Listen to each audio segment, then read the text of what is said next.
మా latest videos కోసం మా ఈ తెలుగు న్యూస్ ఛానల్ సబ్స్క్రైబ్ చేసి గంట సింబల్ యాక్టివేట్ చేసుకోండి.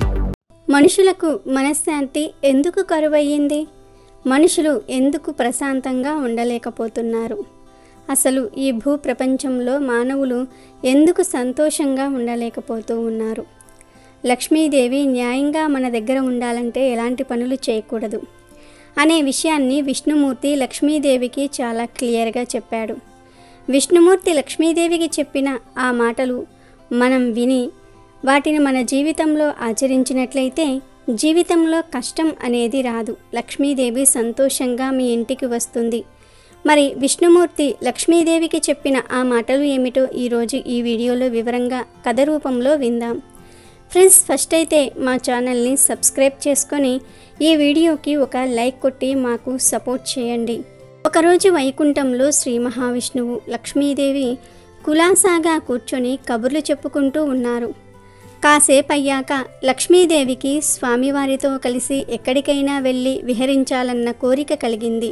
వెంటనే స్వామి సరదాగా ఎక్కడికైనా వెళదామా అని లక్ష్మీదేవి అడిగింది.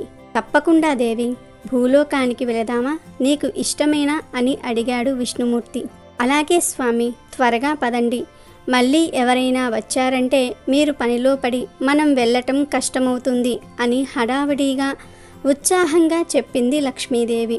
ఎందుకంటే స్వామివారికి ఇలా తీరిక దొరకటం చాలా కష్టం మరి. కానీ స్వామివారు మాత్రం ఎవరికోసమో ఎదురు చూస్తున్నట్టుగా వెళదాం, ఒక 5 నిమిషాలు ఆగు అని చెప్పాడు. ఎందుకు స్వామి 5 నిమిషాలు అని ఆశ్చర్యంగా అడిగింది లక్ష్మీదేవి.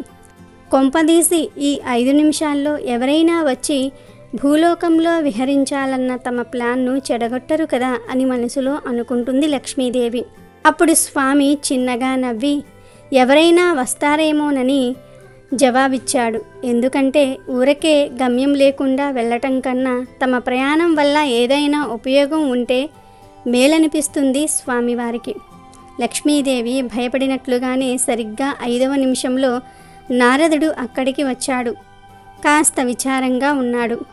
స్వామివారికి లక్ష్మీదేవికి భక్తిగా ప్రణామం చేశాడు. ఏమైంది నారద, ఎందుకా విచారం అని నారదుణ్ణి అడిగారు స్వామి. ఏం చెప్పమంటారు స్వామి, భూలోకంలో మనుషులు ఎన్నో తప్పులు పాపాలు చేతికి ఎముకలేనట్టుగా ఎడాపెడా చేసేస్తూ ఉన్నారు. కలియుగం అంటే ఏంటో అనుకున్నాను, కానీ మరీ ఇంత దారుణమని ఎప్పుడూ అనుకోలేదు. యముడు కూడా గోల పెడుతున్నాడు. ఇప్పుడు ఉన్న నరకం లెక్కలేని పాపులతో నిండిపోయి ఇరుగ్గా మారి తనకే నరకం కనిపిస్తుందని అర్జెంటుగా నరకం ఫేజ్ 2ను మొదలు పెడితే మంచిదని చెప్తూ ఉన్నాడు అంటూ ఇంకా ఏదో చెప్పబోతూ ఉండగా లక్ష్మీదేవి మధ్యలో అడ్డుపడింది. స్వామివారితో సరదాగా భూలోకానికి వెళ్దామనుకుంటే ఈ నారదుడేంటి ఇలా చెప్తూ ఉన్నాడు? అనవసరంగా ఇప్పుడు ఇలాంటివన్నీ విన్నారంటే స్వామివారి మూడు పాడై భూలోకానికి రాకపోవచ్చు అని అనుకుని లక్ష్మీదేవి, నారద, ఇంతమంది మనుషులు ఇన్ని తప్పులు చేస్తున్నారంటే ఎక్కడో ఏదో లోపం ఉందని అనిపిస్తుంది. నా అనుమానం ఏమిటంటే మనుషులకు తాము చేసేది తప్పు అని తెలియదు. తప్పు అని తెలిసి ఎవరైనా చేస్తారా? ఏది తప్పో ఏది ఒప్పో తెలియందే ఎవరు మాత్రం ఏం చేయగలరు అన్నది మనుషులను సమర్థిస్తూ. అదేమిటి తల్లి అలా అంటారు? ఏది తప్పో ఏది తప్పు కాదో మనుషులకు ఎందుకు తెలియదు? మనకున్న వేదాలు పురాణాలు ఎంత గొప్పవి, వాటిల్లో ధర్మ మార్గం ఎంత చక్కగా చెప్పబడింది.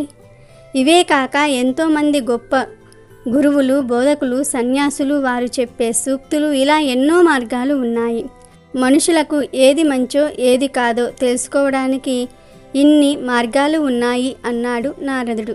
ఇవన్నీ ఉన్నాయి సరే, కానీ ఇప్పుడున్న ప్రపంచంలో నువ్వు చెప్పిన వేదాలు పురాణాలు ఎంతమందికి అర్థమవుతాయి? అసలు సంస్కృత భాష తెలిసిన వాళ్ళు ఎంతమంది? పోనీ కష్టపడి అర్థం చేసుకుందామనుకున్నా వీటన్నిటికీ అసలు మనుషులకు టైం ఎక్కడే ఉంది? ఉరుకులు పరుగులతో అలసిపోవటమే జీవితమైపోయింది. ఇక గురువులు సన్యాసులు అంటావా? వీరు చెప్పేది వినేవాళ్ళంతా దాదాపు వయసు మళ్ళిన వాళ్ళు, చేద్దామన్నా ఏ పాపం చెయ్యలేని వాళ్ళు. అలాగే ఇప్పటి స్కూల్స్లో పిల్లలకు ఏది మంచో ఏది కాదో చక్కగా వివరించి చెప్పే సిలబస్ ఏమైనా ఉందా అసలు? ఏమీ లేదు. సరస్వతీదేవి మొన్నెప్పుడూ కలిసినప్పుడు అదే విషయం నాతో చెప్పి మొరపెట్టుకుంది. ఇదంతా ఒకవైపు అయితే మరోవైపు అసలు చదువురాని వారి పరిస్థితి ఏంటి? వారికి ఎలా మంచి చెడు తెలిసేది? తప్పంతా వ్యవస్థలో పెట్టుకుని మనుషులు పాపాలు చేశారు అని ఎందుకు వారిని ఆడిపోసుకోవటం అని నారదుణ్ణి నిలదీస్తూ ఉన్నట్టుగా లక్ష్మీదేవి అడిగింది. జవాబివ్వడానికి టక్కున ఏది తట్టకపోవటంతో ఆలోచనలో పడ్డాడు నారదుడు. అప్పటిదాకా మౌనంగా ఉన్న స్వామివారు లక్ష్మీదేవి అడిగిన దానికి జవాబివ్వాలన్న బాధ్యత తన మీద ఉన్నట్టుగా భావించారు. దేవి పుస్తకాలు పురాణాలు లాంటివి ఏమీ లేకపోయినా, గురువులు సన్యాసులు లేకపోయినా మనుషులకు ఏది తప్పో ఏది తప్పు కాదో చెప్పడానికి వారి దగ్గర ఓ మహత్తరమైన శక్తి ఉంది. అది లేని మనిషి అంటూ ఉండడు. ఈ సృష్టి చేసేటప్పుడే బాగా ఆలోచించి మనుషులకు ఆ శక్తినిచ్చాను. అదే వారిని జంతువుల నుంచి వేరు చేసేది. అదే వారికి ఎప్పుడు ఏ మొహమాటం లేకుండా, ఏ స్వార్థం లేకుండా, ఏ ప్రతిఫలం ఆశించకుండా, అడగకపోయినా ఏది కరెక్టో ఏది కాదో చక్కగా అర్థమయ్యేలా వివరించి చెప్పేది అని లక్ష్మీదేవికి విష్ణుమూర్తి వివరంగా చెప్పాడు. ఏంటి స్వామి అది అని కుతూహలంగా అడిగింది లక్ష్మీదేవి. ఆ శక్తి పేరు అంతరాత్మ అన్నాడు స్వామివారు. ఆ మాట వినగానే ఒక్క క్షణం వైకుంఠంలో అంతా నిశ్శబ్దం అలుముకుంది. నారదుడి ముఖంలో సంతృప్తి కనిపించింది. తనను స్వామివారు ఆ వేళ అక్కడికి వచ్చేలా చేసిన కారణం అర్థమయ్యింది. లోకానికి స్వామివారు ఏదో చెప్పాలనుకున్నారు అని నారదుడు అర్థం చేసుకున్నాడు. వెంటనే లక్ష్మీదేవి స్వామితో, అంటే మీరనేది ఏమిటి స్వామి? ఏ మనిషికైనా తను చేసేది తప్పో కాదో ముందుగానే అంతరాత్మ ద్వారా తెలుస్తుంది అంటారా అని అడిగింది. ఖచ్చితంగా అని సమాధానం ఇచ్చాడు విష్ణుమూర్తి. నమ్మలేకపోతున్నాను స్వామి, అలా ఎలా జరుగుతుంది? తెలిసి ఎవరైనా ఎందుకు తప్పు చేస్తారు? వింతగా ఉందే అని లక్ష్మీదేవి అంది. ఇప్పటిదాకా కూర్చుని ఉన్న స్వామి ఆసనం మీద నుంచి లేస్తూ, ఎలాగూ భూలోకం వెళ్దాం అనుకున్నాం కదా, పద చూద్దువు గాని అన్నాడు. నారదుడు కూడా వచ్చిన పని అయిపోయినట్లుగా స్వామివారి దగ్గర సెలవు తీసుకుని అక్కడి నుంచి బయలుదేరాడు. తర్వాత స్వామివారు లక్ష్మీదేవి సమేతంగా భూలోకానికి చేరుకున్నారు. టైం ఉదయం 9. ముందుగా ఎదురుగా కనిపించే ఓ ఇంట్లోకి వెళ్ళారు. అదృశ్య రూపంలో అక్కడ జరిగేది చూద్దామని. సుబ్బారావు అనే ఓ మధ్యతరగతి మనిషి ఇల్లది. ఇంట్లో పెద్దగా ఏడుపు. 10 ఏళ్ల చిన్న పిల్లవాడిది. సుబ్బారావు వాణ్ణి చావుగొడుతున్నాడు. ఇంట్లో వాళ్ళు పిల్లాన్ని కొట్టకుండా సుబ్బారావును అడ్డుకుంటున్నారు. కాసేపు జరిగేది గమనించాక విషయం అర్థమైంది లక్ష్మీదేవికి. పిల్లవాడు సుబ్బారావు కొడుకు. ఇంట్లో డబ్బు దొంగతనం చేసి స్కూలు ఎగ్గొట్టి స్నేహితులతో కలిసి ఏదో సినిమాకి వెళ్ళాడు. ఇంట్లో వాళ్లకు తెలియకుండా జరిగిందంతా బయటపడేసరికి ఉగ్రరూపం దాల్చాడు తండ్రి. చీ వెధవ, నిన్ను కొట్టి ఏమాత్రం లాభం లేదు. ఇంట్లో డబ్బు కాజేయడానికి సిగ్గులేదా? దొంగ వెధవ, ఇంత తప్పు చేసి నీకు నిద్రలా పడుతుందిరా. బుద్ధిగా నిజాయితీగా ఉండటం నేర్చుకో. ఇంకోసారి ఇలా జరిగిందో ఒళ్ళు చీరేస్తాను. స్కూలుకు తగలడు ఇప్పుడు చెప్పాడు సుబ్బారావు కోపంగా. అక్కడే అదృశ్య రూపంలో ఉండి అంతా గమనించిన లక్ష్మీదేవి, ఇక్కడ ఇక చూడడానికి ఏమీ లేదు స్వామి, మనం వచ్చిన పని అవలేదు. మీరేదో అంతరాత్మ అన్నారు, ఏది కనిపించదే అన్నది కాస్త నిరుత్సాహంగా. సాగుదేవి, చూద్దాం ఏం జరుగుతుందో అన్నాడు విష్ణుమూర్తి. గొడవ సద్దుమణిగాక పిల్లవాడు స్కూల్కి వెళ్ళిపోయాడు. తర్వాత కాసేపటికి ఎవరో బయటి వ్యక్తి ఇంటికి వచ్చి సుబ్బారావుతో ఏదో ప్రైవేటుగా మాట్లాడుతున్నాడు. ఆసక్తిగా ఆ సంభాషణను వింటున్నారు స్వామివారు లక్ష్మీదేవి. నా బిల్లు త్వరగా క్లియర్ చేయండి సార్, మీ రుణం ఉంచుకోను సుబ్బారావును అభ్యర్థనగా అడిగాడు వచ్చినతను. తన పనికి లంచం ఎరవేస్తూ సుబ్బారావు ఏదో గవర్నమెంట్ కంపెనీలో అకౌంటెంట్. మీరు చేసిన పనికన్నా బిల్లులో దాదాపు 50,000 ఎక్కువ క్లెయిమ్ చేశారు నా లెక్క ప్రకారం. అదంతా చెక్ చేసిన తర్వాత సెటిల్ చేస్తాలేండి అని చెప్పాడు సుబ్బారావు సూటిగా. ఎంత మాట, మీ దగ్గర దాచేదేముంది సార్, ఈ 5,000 గిఫ్ట్గా ఉంచండి. నా బిల్లు ఏ డిటెక్షన్ లేకుండా క్లియర్ చేసి పెట్టండి చాలు అన్నాడు. ఇప్పుడు సుబ్బారావు ఏం చెప్తాడా, అతడి అంతరాత్మ ఏం చెప్తుందా అని ఆసక్తిగా గమనిస్తుంది లక్ష్మీదేవి. అంతరాత్మతో మనిషికి లోపల జరిగే సంభాషణ లక్ష్మీదేవికి స్పష్టంగా అర్థమయ్యేలాగా చేశాడు స్వామి ముందుగానే. సుబ్బారావులోని అంతరాత్మ హెచ్చరిస్తుంది. ఒరే సుబ్బు, లంచం తీసుకుని నువ్వు పనిచేసే కంపెనీకి ద్రోహం చేయటం తప్పు. వచ్చిన వాడిని వెళ్ళిపోమని చెప్పు అని అంటుంది అంతరాత్మ. అంతరాత్మ ఇంకోవైపు వచ్చిన వెధవ 5,000 ఇస్తానంటే ఎందుకు వదులుకోవాలి?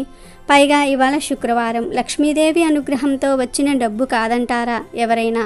ఇప్పుడు నేను తీసుకోకపోతే ఇంకొక ఎదవెవడో ఈ డబ్బు తీసుకుని అడిగిన పని చేస్తాడు. పైగా ఇది లంచం కాదు, గిఫ్ట్ అని చెప్పాడు కదా అని సుబ్బారావు సర్ది చెప్తున్నాడు అంతరాత్మకు.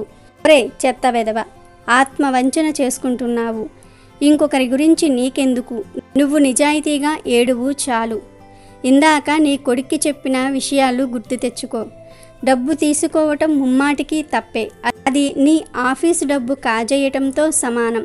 నీ కొడుకు ఇంట్లో దొంగతనం చేయటం తప్పైతే ఇప్పుడు నువ్వు ఆఫీసు డబ్బు కాజేయటం కూడా తప్పే. లంచానికి గిఫ్ట్ అని పేరు పెడితే సరిపోదు. ఏమీ ఆశించకుండా ఇచ్చేదాన్ని గిఫ్ట్ అంటారు, ప్రతిఫలం ఆశించి ఇచ్చేదాన్ని లంచం అంటారు అని వివరంగా చెప్పింది అంతరాత్మ. సర్లే, నేనొక్కడిని నిజాయితీగా ఉంటే సరిపోదు. ఎలాగూ ప్రపంచంలో అందరూ లంచం తీసుకోవటం మానేశాక నేను మానేస్తాలే అని సర్ది చెప్పుకున్నాడు అంతరాత్మకు. ఒరే దొంగ వెధవ, ఇంత తప్పు చేసి నీకు నిద్రలా పడుతుందిరా. నిజాయితీకి మించినది ఏదీ లేదురా అంటూ ఇంకా ఏదో చెప్తున్న అంతరాత్మను మధ్యలోనే ఆపేసి డబ్బు తీసుకున్నాడు సుబ్బారావు లెక్క సరిగ్గా చూసుకొని. ఆశ్చర్యపోయింది లక్ష్మీదేవి. చూసావా దేవి, మనుషులు తప్పులు ఎంత తేలిగ్గా ఎలా చేస్తారో? అంతకు ముందే కొడుక్కి డబ్బు కాజేయటం తప్పు అని చెప్పిన తండ్రి అదే తప్పు తను చేయడానికి ఏమాత్రం సంకోచించటం లేదు. అంతరాత్మ చెప్పింది ఏమాత్రం పట్టించుకోలేదు. అవును స్వామి, నాకు చాలా ఆశ్చర్యంగా వింతగా ఉంది. అక్రమంగా డబ్బు తీసుకోవటమే కాక నా అనుగ్రహం వల్లనే అది వచ్చిందంటాడా? ఎంత మూర్ఖత్వం! ఇక్కడ ఒక్క క్షణం కూడా మనం ఉండొద్దు. ఇంకేదైనా ఇంటికి వెళ్ళి చూద్దాం రండి. సర్లే పద, కాస్త దూరంలో ఉన్న ఇంకో ఇంటికి వెళ్ళి చూద్దాం ఏం జరుగుతుందో అంటూ లక్ష్మీదేవిని వేరే ఇంటికి తీసుకుని వెళ్ళాడు స్వామి. తర్వాత స్వామి అమ్మవారిని చాలా చోట్లకు తీసుకువెళ్ళారు. అక్కడ అక్రమ సంబంధాలు, వెకిలి చేష్టలు, అసూయ, ఒకరు పైకి వస్తే ఓర్వలేని మనుషులు, ఇలా ఎన్నో రకాల మనుషులను లక్ష్మీదేవి చూసింది. లక్ష్మీదేవికి భూమి మీద ప్రజల మీద అసహ్యం కలిగింది.